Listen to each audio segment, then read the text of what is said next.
were written back to back. We drove out to this farm in Springfield, Tennessee. We stayed the night at this farm, which I'm still convinced was haunted. Well, no, it was haunted. That was where they had the Blair Witch Project was filmed, or it was about that area. I was so spooked, but still inspired. And all we have, the idea of it, we started basically in the car on our drive. Yeah.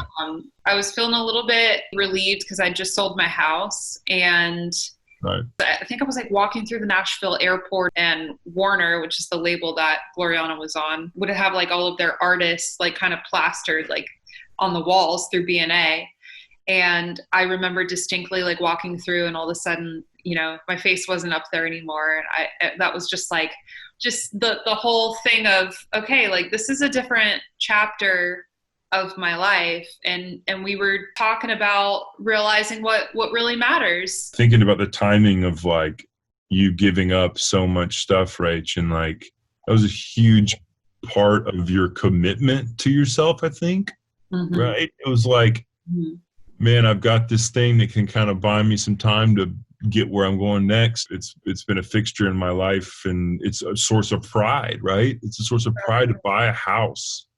And at I think it was 24, and so I had such an attachment to that, though. I had such an attachment to I did this and I earned this at such a young age, and separating myself from that and realizing in the grand scheme of things, that doesn't matter and nobody cares. That was all part of this process. I think when you're kind of hit with that reality and you have to make sacrifices, I don't know. That just showed me a lot about the lengths I was willing to go to see this dream through. It was your ticket.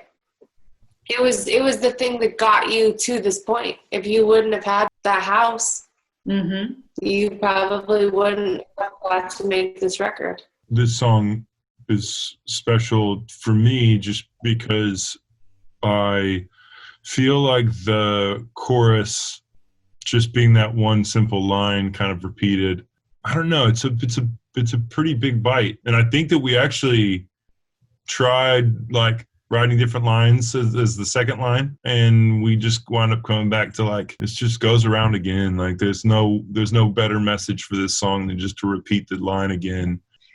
I think it was the both of you that had the title All We Have, and just the concept being life isn't about what you have, it's about who you are as a person. I think about my dad when I hear that line, because my dad is a producer as well. So growing up in the industry, one of the things I've always cared a lot about is that every person that tells me about my dad just says he's a great man. He's an amazing person and is respected for that. And it really taught me that who you are as a person is way more important than what you do or what you have. And if we can all, get to 60 years old and people still be saying he's a great person or she's a great person, then that's way more valuable than a lot of the accolades that we talk about or that we get or whatever. The most memorable part of All We Have for me was we were sitting around that fire pit. Mm. We were outside.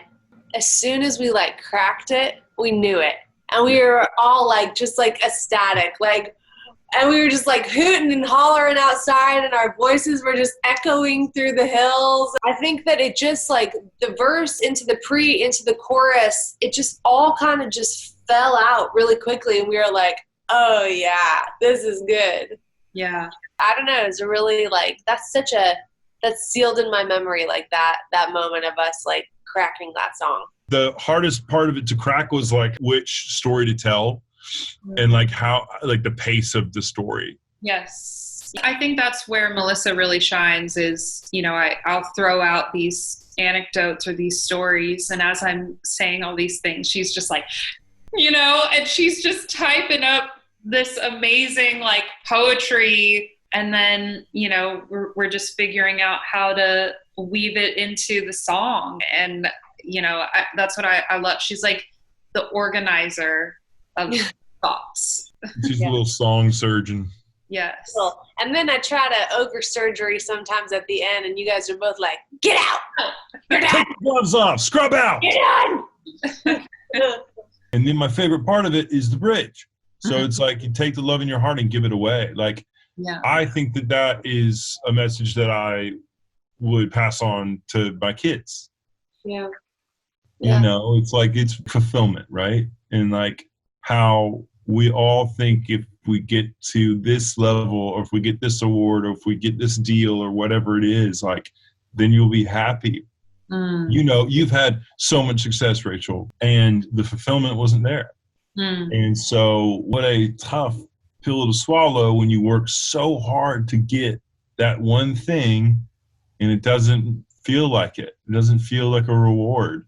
And so to me, that line in the bridge is like such a good lesson of like, be a great person and help, love.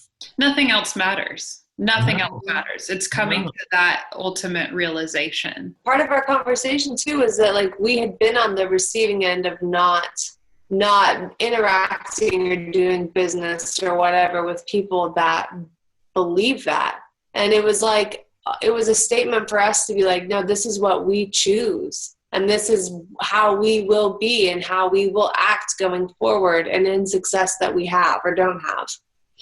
Totally, 100%. And I think, you know, my views have completely shifted over the last few years, and the things that I probably dreaded doing or didn't enjoy, now look at them like, oh my gosh, I'll never take anything for granted ever again. And I have to remind myself of that right now with the difficulties of, you know, what our current state of the world is. I'm just trying to hold on to that more than ever right now.